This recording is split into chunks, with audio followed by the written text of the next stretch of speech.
Donc, je m'appelle Gabriel Davy-Schwebel, je suis fondateur de l'agence 1 minute 30. 1 minute 30, qui est une agence qui maintenant, il y a 10 ans et demi même, je l'ai créée en mars 2012 et on était pionniers, et j'étais pionnier parce que j'étais tout seul à l'époque, en inbound marketing, ce qui était à l'époque aussi un mot barbare. Parce que comme aujourd'hui avec le revenu enablement, personne ne savait vraiment ce que c'était.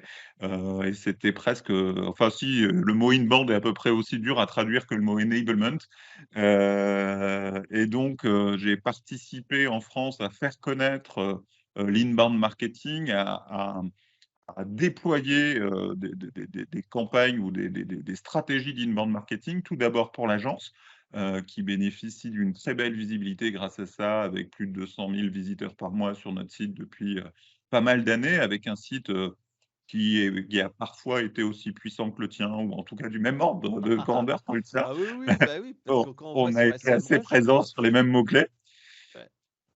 Et voilà, des newsletters régulières et puis des beaux clients pendant ces 10 ans, beaucoup dans la tech au début, des SAP, des Oracle, des Engie, des Sodexo, et toujours des beaux clients aujourd'hui, Vetoquinol, RS Components, Pixid, enfin voilà, des marques qui travaillent avec nous pour construire des stratégies d'acquisition aujourd'hui.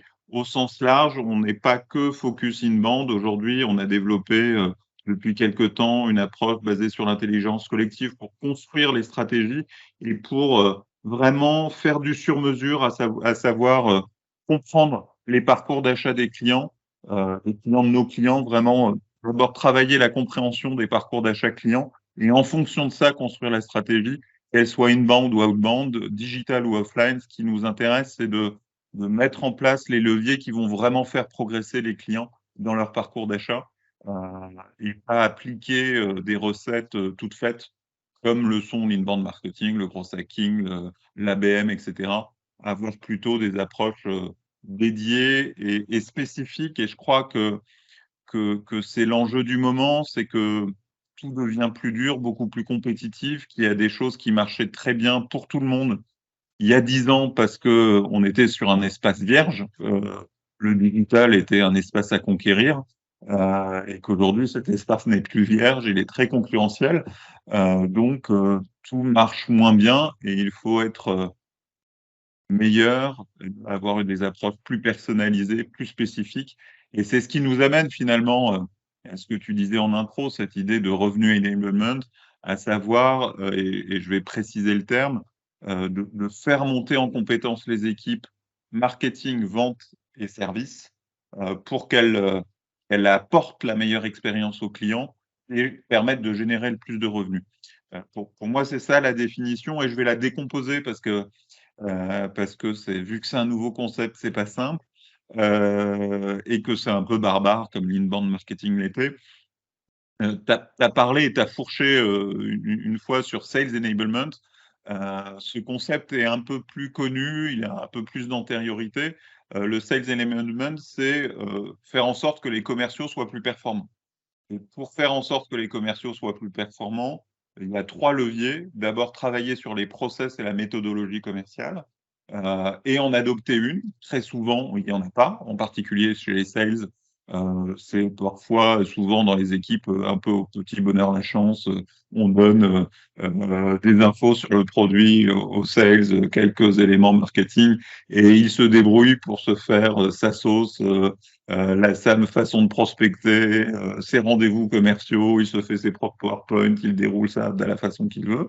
Le sales enablement, c'est vraiment se dire, tiens, bah, comme tous les métiers, la vente est un process, encore plus aujourd'hui qu'hier, parce qu'en plus, il y a plein d'informations que le client va trouver tout seul euh, grâce au marketing, sur le digital, par les avis, les témoignages, etc. Donc, par rapport à ça, il faut que la vente soit plus professionnelle, avoir un vrai process, tant pour la prospection que pour la découverte, que pour le closing, formaliser ces process-là, réfléchir à chacune de ces étapes, mettre en place des modèles d'email pour quand on prospecte, mettre en place des vraies interviews de découverte qui soient vraiment centrées sur la question, sur la compréhension des enjeux des clients avant de faire des démos, avant de faire des présentations, vraiment bien structurer tout ça. Et de la même façon que sur l'acquisition, on a commis un livre avec les consultants de l'agence qui est Acquisition Strategy Design, dont j'ai un tout petit peu parlé tout à l'heure, avec Nicolas Delinière d'une agence confrère qui s'appelle Sales Odyssea. On a commis un autre livre qui s'appelle Q2C Selling et qui travaille vraiment sur la création de ces process de vente. Donc, je suis toujours sur le Sales Enablement, sur l'une des trois composantes qui est la méthode et les process. La deuxième composante, c'est de donner des outils, y compris aux sales aujourd'hui. En plus, les métiers de sales se professionnalisent, se structurent avec des gens, encore des acronymes barbares américains, mais que vous connaissez peut-être, SDR, BDR, qui sont concentrés sur les aspects prospection et qui vont pouvoir disposer d'outils quand même beaucoup plus élaborés pour les guider dans la prospection, pour mettre en place des listes de tâches à faire avec des CRM pertinents. Je pense à HubSpot, dont on est nouvellement partenaire, mais pour d'autres, c'est Salesforce, pour d'autres, c'est d'autres CRM peut-être plus petits comme Pipedrive ou celle-ci. Donc, le CRM qui est au cœur aujourd'hui de la donnée client, mais aussi des outils qui vont permettre de créer des séquences d'emails pour de la prospection. On pense à Lemlist, on pense sur des choses plus évoluées à Outreach, ce genre de choses. On va avoir des outils aussi qui vont brancher le CRM à de la téléphonie IP.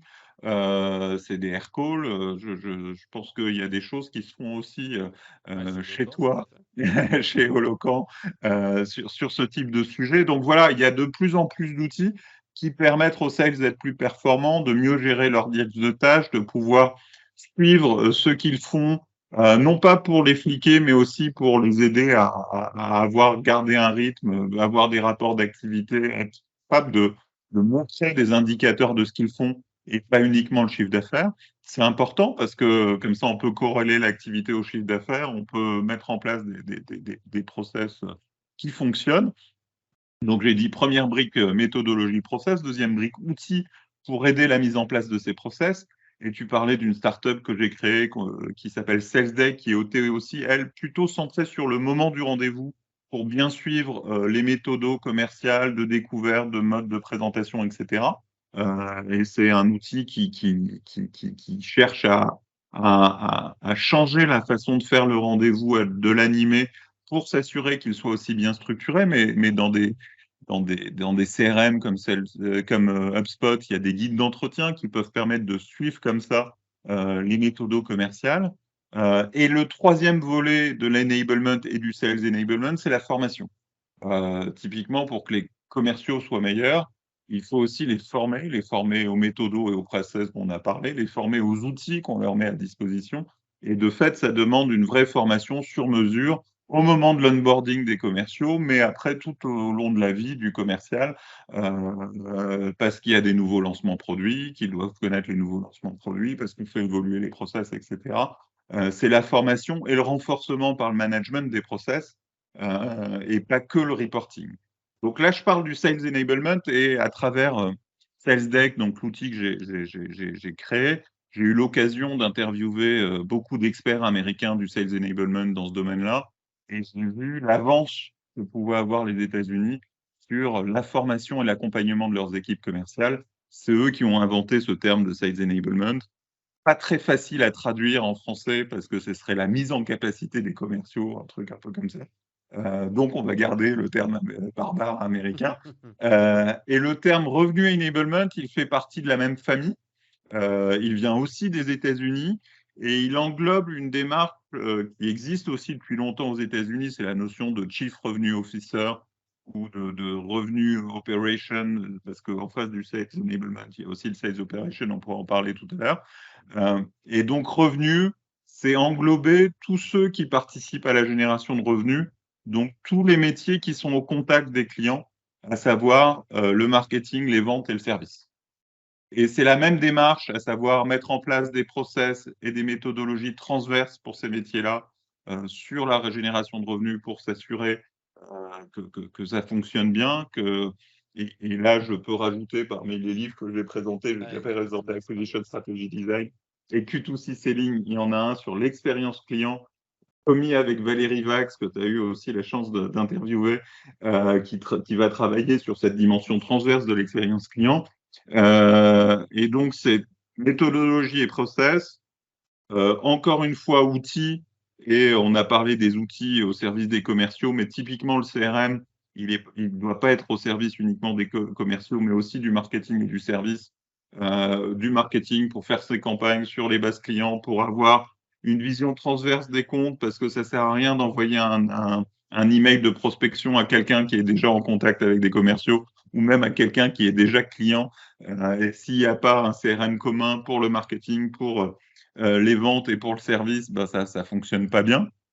Donc, c'est avoir cette transversalité des données. Et dans le partenariat HubSpot, et ce qui m'a amené d'ailleurs à monter un partenariat avec HubSpot aujourd'hui et pas il y a 10 ans sur l'inbound marketing, c'est vraiment aujourd'hui, c'est l'un des rares acteurs qui permettent à des entreprises TPE, TI, d'avoir dans un seul hub, après il y a Salesforce et des choses plus compliquées derrière, mais d'avoir dans un seul hub un outil pour le marketing, les ventes et le service, avec une structuration des 3 hubs marketing, vente et service au sein d'HubSpot qui est très bien faite.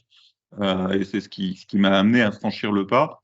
Donc, il y a la dimension méthode, process, la dimension outil avec potentiellement un hub tel que celui d'HubSpot au centre, mais ça peut être après, selon les cas de figure, d'autres solutions, hein, même plus petites. Je parlais de celle-ci, ça peut être aussi WebMécanique, qui est une solution intéressante française Marketing automation. qui couple Française. marketing automation et CRM. Et puis, dernier point, formation.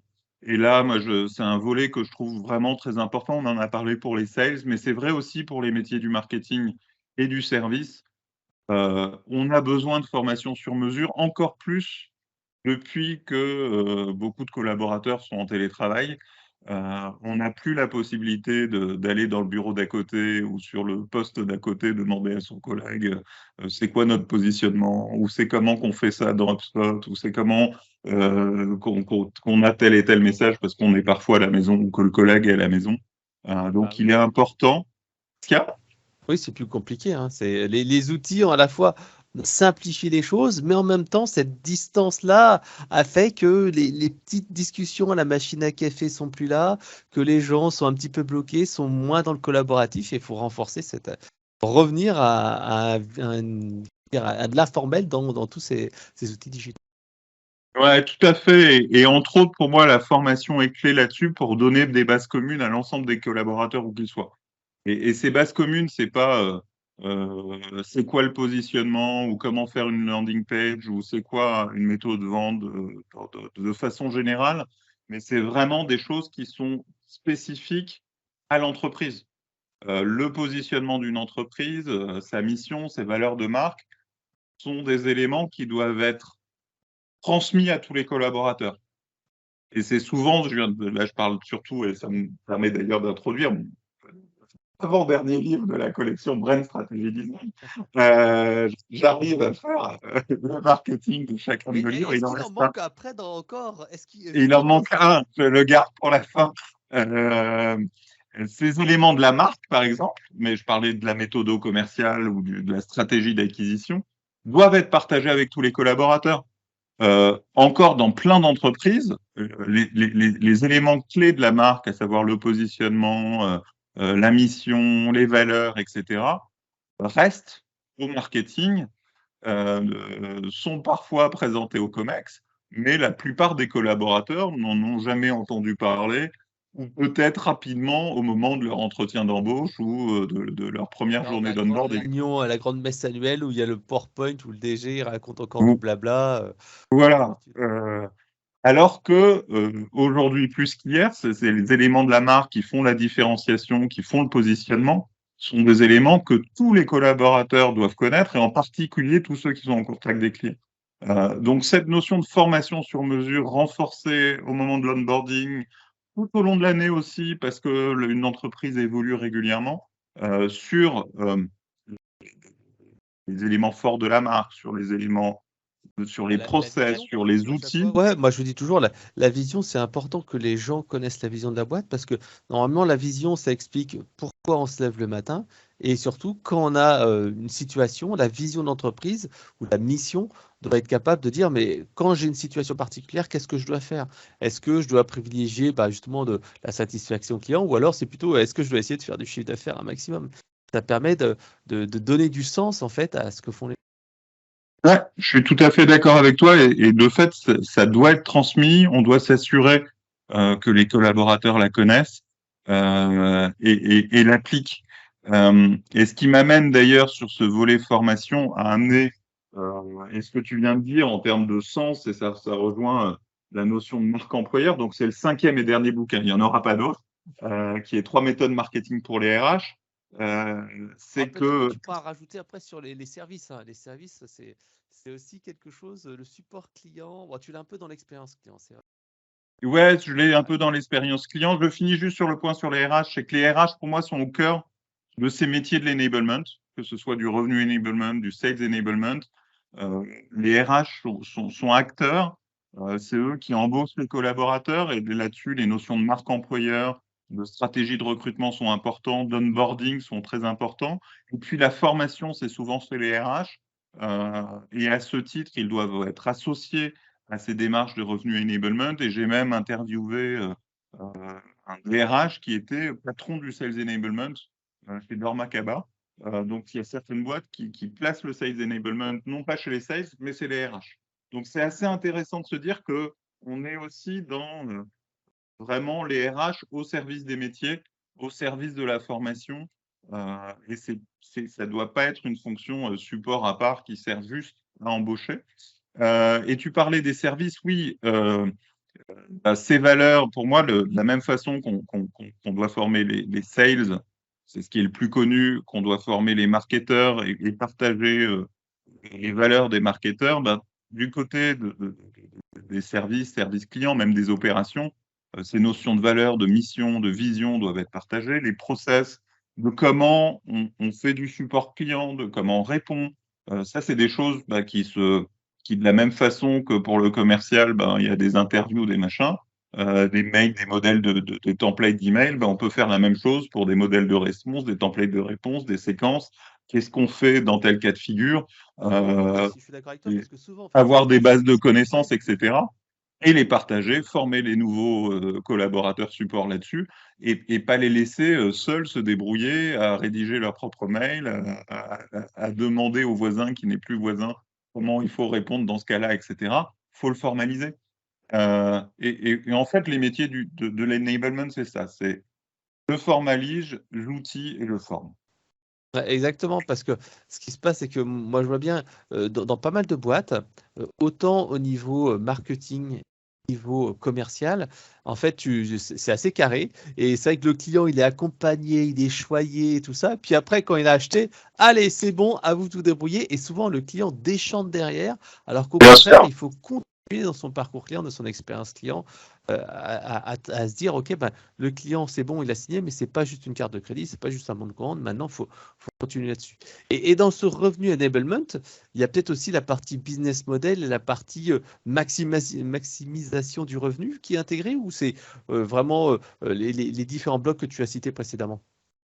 Il y a vraiment, pour moi, il y a deux bénéfices dans le revenu enablement que j'ai présenté rapidement au début. C'est d'une part une expérience client la meilleure possible, et ça rejoint aussi ce que tu viens de dire. Euh, on parle beaucoup d'alignement marketing-vente. C'est important parce que c'est le même client qui achète, mais il faut un alignement marketing-vente-service. Et typiquement, une fois la vente finie, ce que tu viens d'évoquer, il faut qu'il y ait un onboarding qui enchaîne et qu'il n'y ait pas de perte d'information entre les infos collectées lors de la découverte par les vendeurs et ce qui est transmis au service. Et là, encore une fois, d'avoir un CRM unique, d'avoir des outils de gestion de projets communs, partagés, etc., sont des éléments clés.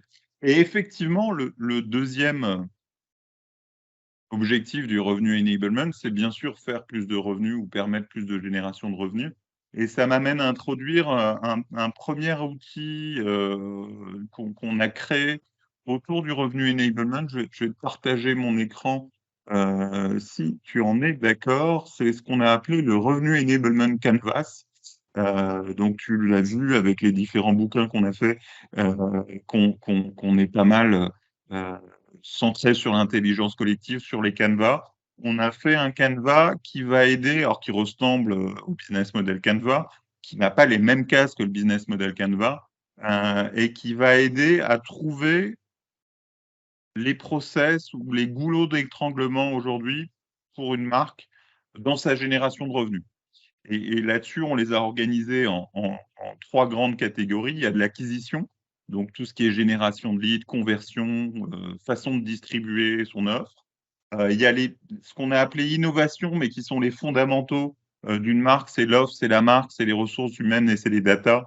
Et pourquoi on l'a appelé innovation? C'est parce que si c'est un goulot d'étranglement et que l'offre n'est pas bonne, et ben, il faut savoir innover pour la changer. Et puis Passer en après, bleu, par exemple, ou bah, alors typiquement en ce moment, dans une période où tu parlais du business model, où pour beaucoup, avec l'inflation, il y a beaucoup de coûts qui augmentent, euh, ben, ça amène potentiellement à faire évoluer son offre pour prendre en compte l'évolution des coûts, et que ce soit faire évoluer tout simplement son pricing et augmenter le prix, mais ça, on ne peut pas toujours le faire, parce qu'on ne peut pas toujours se le permettre. Mais parfois, changer les composantes du produit pour que ce soit moins cher. Enfin voilà, il y a des réflexions aujourd'hui qui sont de l'ordre de l'innovation, de l'ordre de l'adaptation de l'offre aux nouvelles conditions du marché.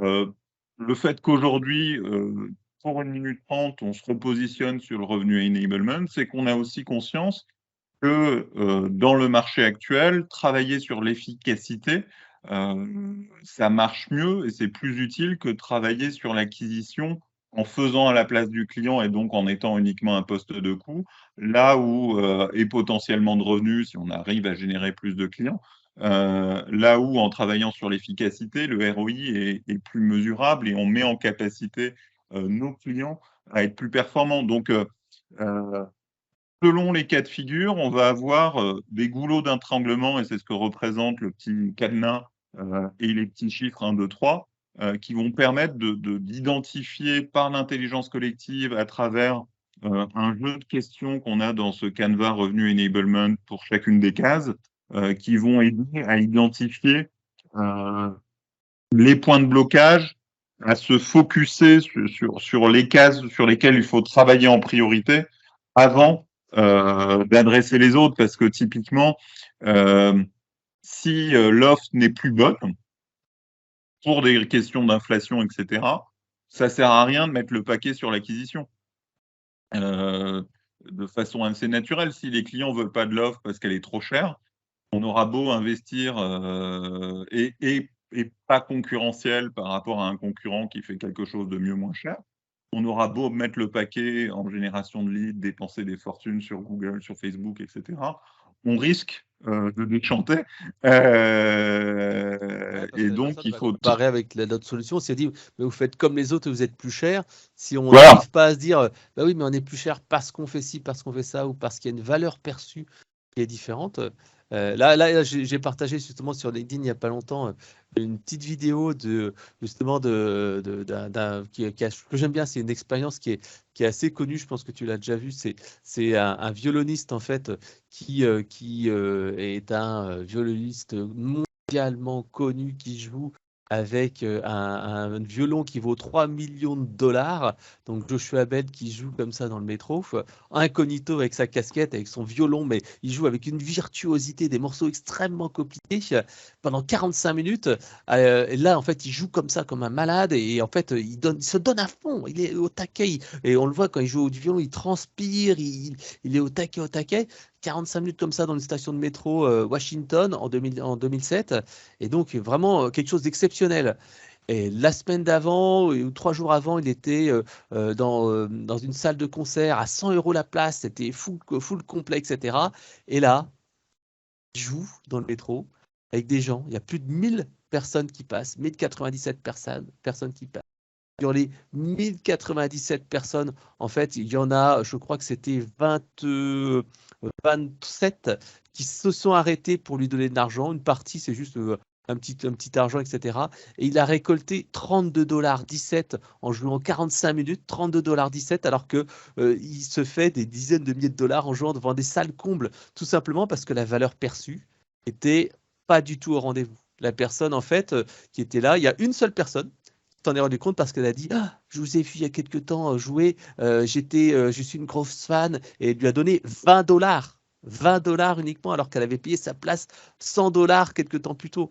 Donc en fait, c'est pour montrer que la valeur perçue est essentielle. S'il n'y a pas de valeur perçue, ça ne vaut rien. Et que tu as dit, si il n'y a pas de valeur perçue ou une volonté ou un besoin suffisant, bah, ton offre, elle va pas marcher, quoi. Tout à fait. Et pour le coup, la notion de valeur perçue, elle n'est pas nécessairement de l'offre ou dans l'acquisition, elle va être plus aussi sur la place liée à la marque, à la différenciation, etc. Et donc, le Canva en question, il t'aide à identifier tes points de blocage. Et puis derrière, je vais peut-être repasser sur le partage d'écran. Derrière, bah, justement, il permet de réintroduire la bonne méthode. Donc, il y a une petite définition du revenu enablement. Qu'est-ce que c'est? On en a parlé tout à l'heure.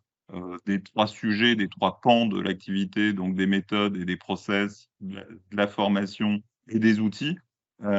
Et puis, ben, si on a identifié, en fonction de la case, on peut utiliser une de nos méthodes d'intelligence collective pour travailler sur ce process-là avec les bons acteurs dans l'entreprise. On a toujours cette vision transversale. Donc, sur l'acquisition, on va bosser avec le marketing, les ventes, la communication. Sur le service, ça va être plus large parce que ça va couvrir le marketing, les ventes, la communication, mais aussi toutes les opérations et tous les acteurs qui participent au service. Enfin voilà, l'idée, c'est de créer de la transversalité. Quand on travaille sur Q2C Selling, sur les process de vente, bah, l'idée, c'est de mettre autour de la table les équipes commerciales et de faire en sorte que les bonnes pratiques soient partagées, parce que souvent, en plus, je le disais tout à l'heure, les vendeurs, si on leur a pas donné les outils, si on les a pas mis en commun, chacun va avoir des pratiques différentes. L'intelligence collective va permettre de mettre en commun les bonnes pratiques, aussi de s'appuyer sur des méthodologies tierces pour s'assurer que ce qui se fait. Mais tout le monde a eu des formations tierces sur des méthodes de vente, les médics, les MedPic, etc. Mais après, c'est comment les appliquer, comment s'assurer que tout le monde les applique de la même façon pour que on puisse la faire progresser. Parce que si chacun a sa façon de l'appliquer, on ne peut pas comparer, on ne peut pas voir ce qui marche et ce qui ne marche pas et faire progresser. Donc voilà, le lien entre le Canva qui permet d'identifier tous nos livres et nos méthodes, et pas que les nôtres d'ailleurs, parce que on sait s'appuyer sur des méthodes qui sont intéressantes comme Winning by Design, on sait s'appuyer sur Alex Osterwalder qui a fait le business model Canva, mais aussi le value proposition design, qui sont des méthodes intéressantes justement pour retravailler sur l'offre, la réaménager. Là-dessus, on n'a pas eu besoin de créer de méthodes vu qu'elles existaient déjà. Mais l'idée, c'est de faire travailler en commun les équipes pour qu'elles construisent ensemble, enfin qu'elles s'approprient d'abord les problèmes. C'est la notion de double diamant, comprendre, identifier les problèmes, se mettre d'accord sur le problème et puis trouver après les solutions pour les résoudre. Donc voilà, c'est Alors ce justement, est-ce que tu Canva-là aurais qui est notre première ressource sur le sujet. est-ce que tu aurais un exemple un cas pratique d'entreprise qui a mis en place le Renewal Enablement, et qu'est-ce que ça a donné? En fait, sur quoi ils ont changé? Qu'est-ce que ça a donné ce genre d'atelier? Et quels ont été éventuellement les résultats, si tu peux en partager, si ce n'est pas confié, bien sûr. Alors, cas pratique, on est vraiment au début de ce repositionnement, mais on a déjà pratiqué la plupart des ateliers, mais on va dire sans le chapeau revenu enablement dont je viens de parler. Ça fait 3 ans qu'on a commencé à lancer nos méthodes d'intelligence collective, qu'on anime régulièrement des ateliers pour produire des plans stratégiques. Que ces ateliers ont vraiment cette vertu de réunir les gens autour de la table et de les aligner. Et de faciliter vraiment le travail en commun. Typiquement, chez un de nos clients Pixid, on a fait vraiment ce travail autour de l'acquisition où on a réuni autour de la table les équipes marketing et les ventes qui n'avaient pas tant que ça l'habitude de se parler. Les ventes avaient au début une approche très traditionnelle où ils étaient très autonomes. Chaque vendeur d'ailleurs avait une forme d'autonomie et finalement un reporting à la direction commerciale. Le fait de travailler ensemble sur l'acquisition strategy design et après sur des process de vente aussi en commun a permis de vachement mieux aligner les process, de vraiment progresser en termes de notoriété de Pixie, de visibilité et de fait de travailler avec cet annonceur depuis, je crois, on doit être à la 4e année, avec des budgets qui croissent d'une année sur l'autre parce que les résultats sont au rendez-vous. Alors, on n'appelait pas ça encore revenu enablement, mais finalement, on met en place les outils, on a déployé des outils de marketing automation chez eux, on a mis en place les process, les méthodes. Ce qu'on n'a pas fait encore chez ce client-là pour que ce soit vraiment de l'enablement, c'est la dimension formation. Alors, on l'a fait incidemment par des ateliers du travail en commun, mais on n'a pas mis en place, et je pense que c'est quelque chose qu'on devrait pousser chez ce compte-là et chez un certain nombre de nos comptes, le fait de créer ces formations sur mesure qui, à travers des outils d'onboarding, de LMS, etc., ou même des formations physiques, hein, parce que ça reste sympa, surtout quand tout le monde est en télétravail, pour s'assurer que les méthodes, les process, les outils soient partagés Justement, il y a avec, un excellent avec l'ensemble des collaborateurs. il y a un excellent cas que j'aime beaucoup citer, c'est Malakoff Médéric, qui en fait a travaillé sur la partie expérience client et c'est vrai que, entre guillemets, ils ont pris un risque. Et ils sont passés d'un format, une formation sur la gestion de la relation client, genre la gestion de l'insatisfaction, les comptes, etc., qui était un format classique, 1 jour, 2 jours, parfois ils disaient ouais 3 jours dans les meilleurs des cas, et ils sont passés sur un format de 5 minutes tous les jours, enfin je crois qu'il y a une partie présentielle et ensuite il y a 5 minutes tous les jours, et en fait ça a permis de transformer en fait un acte en un réflexe, et ça je trouve que c'est assez intéressant, et comme tu disais, parfois un petit e-learning, une petite gamification, un rendez-vous avec les managers tous les matins, et je crois qu'ils s'appellent ça les 5 minutes du client ou la minute du client qui dure 2-3 minutes où il partage une bonne pratique, un retour d'expérience. Ça, c'est vraiment intéressant parce que je trouve que ça permet d'ancrer dans le quotidien et pas faire, comme tu disais, la partie formation est essentielle parce qu'autrement, tu fais une formation. Moi, j'ai déjà fait des formations sur la vente, sur le marketing et tout ça. Puis, ouais, c'est une bonne idée, des bonnes idées, tu notes sur ton cahier, puis après, tu retournes chez toi et finalement, tu n'as pas mis la moitié en place parce que tu n'es pas dans le quotidien, parce que ce n'est pas interpris dans le quotidien, etc. Je suis tout à fait d'accord avec toi que cette partie formation ne doit pas être négligée et pour changer et faire bouger les lignes de manière durable, il faut que le geste devienne un réflexe. Ouais, c'est un très bon exemple et c'est vrai que dans le domaine de la formation, je pense que si on commet un nouveau livre, ce sera sur la formation. Et il y a quand même énormément de nouveaux modes d'apprentissage qui existent, le 100% online, le blended, le contenu court, le mobile. Et finalement, toutes ces nouvelles formes d'apprentissage, l'entreprise doit se les approprier et trouver, associer par rapport à l'objectif pédagogique, par rapport à la situation, le bon format de transmission. Et il y a des méthodes d'intelligence collective qui existent là-dessus, qui s'appellent Learning Experience Design. C'est un sujet qu'on va creuser avec des consultants et des experts avec qui on est en discussion en ce moment pour vraiment être en capacité d'utiliser ces méthodes pour construire les formations ad hoc des entreprises.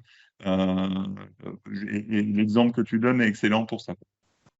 Alors, il nous reste encore quelques minutes. Je voulais en fait finir par un petit peu comment commencer en fait. Est-ce qu'il y a des étapes? Est-ce que tu as des exemples de quick wins que l'on peut mettre en place? Et bien entendu, à la fin, c'est comment on peut faire pour aller plus loin et comment on fait pour contacter ton agence pour mettre en place cette stratégie de revenu enablement.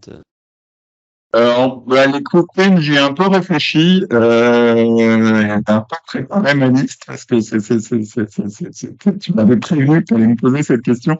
Je pense que dans les premiers quick wins, c'est Et pour ça, le canevas que je vous ai présenté est intéressant, c'est que, il faut se réunir. En général, les problèmes liés aux revenus, on est rarement seul à pouvoir les régler. Euh, et mettre la pression sur le marketing en disant t'as pas tes leads, euh, sans prendre du recul sur, on a parlé de l'offre ou de la marque, et de se demander pourquoi il a pas ses leads alors qu'il y a un budget, etc. Euh, ça marche rarement. Il faut prendre du recul pour trouver où sont les problèmes. Donc, il y a un peu deux sujets. C'est se réunir et se mettre autour d'une table, essayer de trouver une réponse à des problèmes tout seul quand on contrôle qu'un petit bout du process, ça marche pas. Et deux, avoir une vue d'ensemble et balayer cette vue d'ensemble. Le Canva que je vous ai présenté ou que je te présentais, il est utile là-dessus parce qu'il va permettre de se dire, tiens, c'est là-dessus qu'on doit travailler en priorité. Et tant qu'on n'a pas réglé ce problème-là, ça ne sert à rien de vouloir chercher à régler l'autre problème. J'ai vraiment toujours cette vue systémique des choses où, avec cette vision des goulots d'étranglement, où en général, il y en a un qu'il faut débloquer et après, il y en a peut-être un autre qui passe Je suis ailleurs. 100% d'accord avec toi, ouais, parce qu'en fait, tu vois, lors de la période du Covid, on était un peu comme toutes les entreprises à se dire comment on va pouvoir gérer un petit peu de cette situation de manière un petit peu complexe et comment en fait on va pouvoir après comment dire, générer plus de business. Et c'est vrai que côté marketing, on avait commencé à réfléchir à des actions, etc. Et puis en fait, il y a eu un comité de réflexion multi-services. Il y avait à la fois, comme tu disais, les services. Tout ce qui était professional services, il y avait l'informatique, il y avait le marketing, il y avait les commerciaux, il y avait les directions générales. Et c'est là en fait qu'on a vu émerger des offres qu'on disait mais merde, c'est vrai qu'on n'y a pas pensé. Permettre aux gens d'envoyer des SMS, permettre aux gens de faire du télétravail. Et même on a fait des choses comme offrir des choses. C'est-à-dire qu'on a dit voilà, pendant cette période difficile, on offre en fait des licences pour que les gens soient à distance, pour qu'on soit en phase avec la culture, comme tu l'as dit, la culture, les RH. Et on a fait des offres comme ça gratuites, payantes. Et c'est vrai que certains clients nous ont dit waouh, merci de nous soutenir dans ce moment-là. Donc, à la fois, on a fait du business et en même temps, en fait, on a renforcé le relationnel avec les clients. Donc, moi, je pense qu'en coaching, c'est surtout pas se précipiter pour faire un truc seul dans son coin. C'est se réunir, prendre un peu de recul, identifier les problèmes. Une fois qu'on les a identifiés, on n'a souvent pas non plus besoin d'aller faire des grosses études ou de prendre beaucoup de temps pour lancer des trucs. Il y a quand même des choses qui émergent de bon sens. Tu viens de montrer l'exemple dans le cas de la Covid, mais on peut souvent, parce qu'on est réunis autour d'une table, parce qu'on partage la même vision du problème, trouver des premières réponses de bon sens.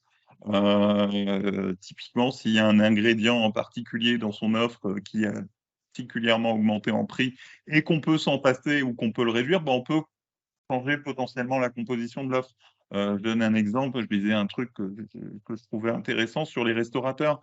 Les restaurateurs ont cette capacité, s'ils veulent garder le prix de leur menu, avec des choses avec de l'inflation et les prix des matières premières qui augmentent, on peut travailler des produits moins chers pour garder le prix du menu et garder sa marge. Enfin, il y a toujours comme ça Ouais, euh, une capacité à ajuster l'offre aussi c'est potentiellement. ce Je que parle font par beaucoup de l'offre, exemple. mais Ouais, dans la grande distribution, tu vois bien que les packaging parfois ont diminué ouais, simplement parce que il y a un peu moins de matière, mais le prix n'a pas bougé. Ça, c'est un moyen ou alors changer la taille du contenant en faisant plus, en vendant moins. Ça me rappelle vraiment la stratégie Océan Bleu avec la fameuse matrice que tu as citée, ERAC. Soit on exclut quelque chose, des éléments qui n'apportent pas de valeur ajoutée pour le client, c'est la partie perception. Soit on fait un R comme renforcé, ce qui a de la valeur perçue pour les clients, mais qui n'est pas assez développé, qui peut être amélioré. Le A de atténuer pour supprimer, réduire ou simplifier des éléments qui n'ont pas de valeur perçue pour le client et qui n'estime pas nécessaire. Et C pour créer de la valeur ajoutée pour ceux qui n'existent pas encore, comme tu dis, avec de la nouvelle fonctionnalité, de l'innovation ou du service. Et c'est vrai que moi, je l'avais fait à l'époque quand j'étais chez Ciel, on était en grande distrie, on était face à nos concurrents qui vendaient aussi des logiciels, et c'est vrai qu'on était là, on a le même nombre de logiciels, il y avait un pack avec de la compta, de la gestion et tout ça, et on disait, mais comment on peut faire pour que la valeur perçue soit plus forte. Et c'est vrai que on était en train de réfléchir sur pas mal de choses et et à l'époque, eux, ils avaient 6 logiciels, nous on en avait 5. On s'est dit, bah, tiens, on va rajouter un 6e logiciel pour être d'équerre avec eux. Donc on avait passé un partenariat, hop, 5 pour 5. Ensuite, on avait travaillé sur la valeur perçue parce que les gens ne pouvaient pas toucher le logiciel. On avait travaillé sur les captures écran et ensuite on avait travaillé sur le wording et le packaging parce qu'on avait fait un focus group comme ça auprès des clients en leur disant, mais qu'est-ce qui est le plus important chez vous quand vous choisissez un logiciel de gestion? Et les gens disaient, bah, ce qui est le plus simple, plus important, c'est que le logiciel soit simple, soit facile à utiliser et bah, que soit où je suis efficace. Et on avait changé les bénéfices et on avait mis en avant simple, rapide, efficace. Et en fait, rien qu'en faisant ça, et ces éléments-là, bah, déjà, je pense que le 5, enfin 6 pour 6, c'était un point fort. Mais là, déjà, en travaillant sur l'égalité, sur la valeur perçue et le look, on avait vraiment réussi à remonter fortement. Ouais, tout à fait. Et on le voit, et on peut aider nos clients à animer, à faciliter ce type d'atelier et de réflexion. Et on utilise la méthode ERAC aussi. On le voit qu'on peut trouver très vite, parce qu'on s'est réuni, des solutions qui sont parfois du bon sens, qu'on peut mettre en œuvre rapidement, qui vont avoir des résultats rapides. Donc ça, c'est pour parler de quick win. De la même façon, tu m'avais demandé 5 quick wins. Il y a la dimension outils. On a souvent déjà des outils en place, mais souvent on les utilise pas nécessairement très bien. Ils sont pas très bien paramétrés. On n'utilise pas toutes les fonctions. Donc, une des premières choses à faire, si on veut améliorer son efficacité, c'est de travailler sur les process, parce que ça ne sert à rien de travailler sur les outils avant de travailler sur les process. Mais souvent, les outils permettent de déployer des outils qu'on a déjà permettent de déployer des process et d'être plus efficaces, de gagner du temps, de gagner, d'automatiser certaines tâches qui sont rébarbatives, de mieux gérer d'autres tâches, de s'assurer que les process sont respectés. Et on en a déjà beaucoup parlé, c'est former. Former ses équipes, c'est jamais du temps perdu.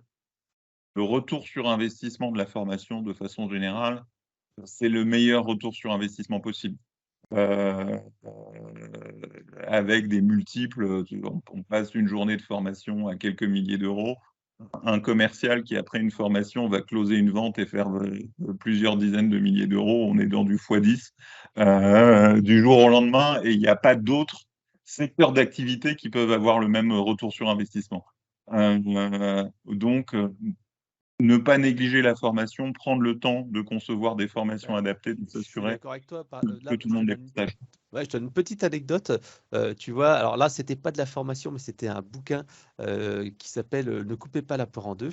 Et c'est vrai que ce bouquin, je l'aime bien parce que Et que tu m'as fait lire d'ailleurs, qui est très ouais, bien. et je trouve il se lit bien, quoi. Il y a des petites histoires et tout ça. Et donc là, j'abonde dans ton sens en disant, tu vois, il y avait notre responsable du BizDev, donc Frédéric, un autre Frédéric, et puis Frédéric Zacal. Et je lui disais, tiens, il y a un super bouquin à lire. Il me dit, ouais, les bouquins, ouais, sur la vente, ouais, c'est.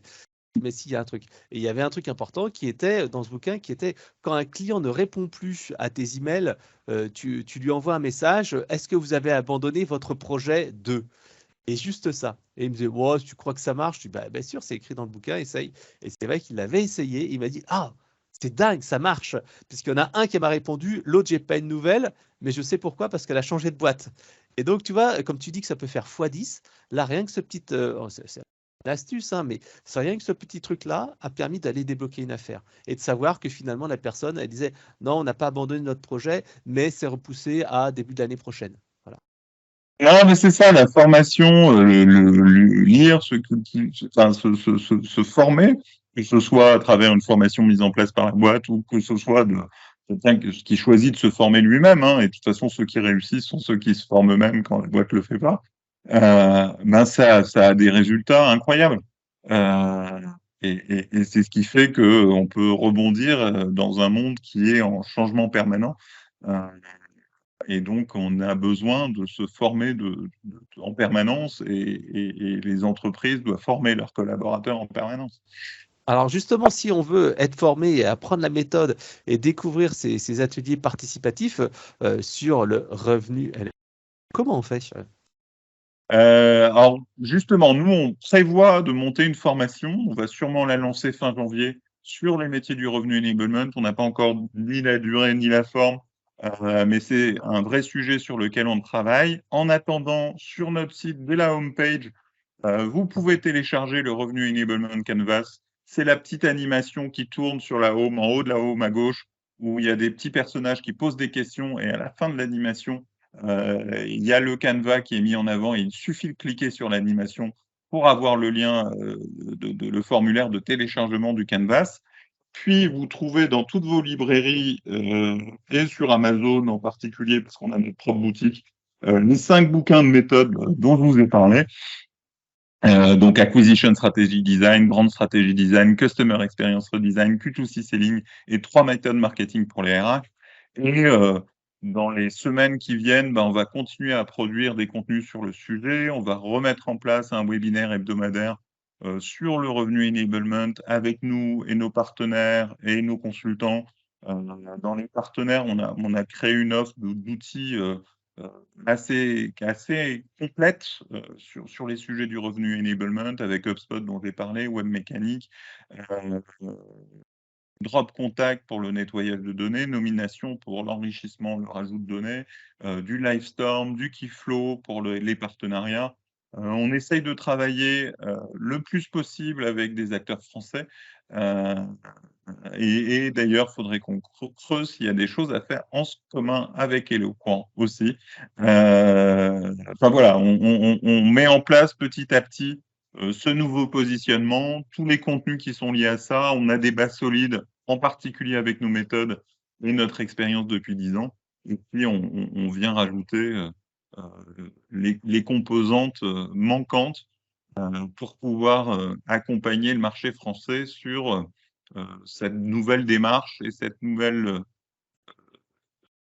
comment dire, Manière d'appréhender, oui, d'améliorer ou d'optimiser son business model et surtout voilà, et c'est des nouveaux métiers aussi dans les entreprises et en particulier dans les startups et les scale-up qui s'inspirent beaucoup des Américains. On voit des Sales Enablement Managers, des Revenue Enablement Managers.